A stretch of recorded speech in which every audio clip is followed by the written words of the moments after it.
Здравейте! В този видеоурок ще ви покажа как да се вмъкнете математическа конструкция в документ на Word.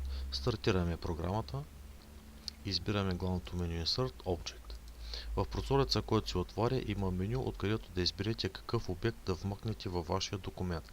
За математически конструкции трябва да изберете възможността Microsoft Equation 3.0. Възможността по подразбиране я няма в това меню и трябва да бъде инсталирана допълнително.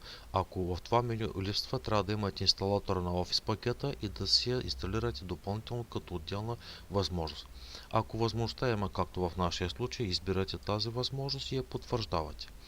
Показва се област с бързи бутони, като всеки един от бутоните представлява падащо меню с различни възможности.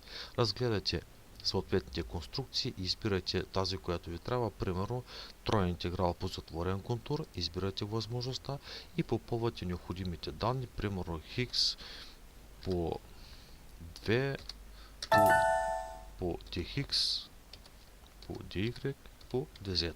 И след като завършите редактирането на формулата, тук може да въведете граница на троен интеграл, примерно 5, и след като завършите, чукате с левия бутон на мишката в работно поле на файла и математическата конструкция се появява в работното поле. Ако искате да я редактирате, изпълнявате дабл клик, стартира се същия прозорец за редактиране на конструкцията и променя съответната стойност или пък каквото е необходимо.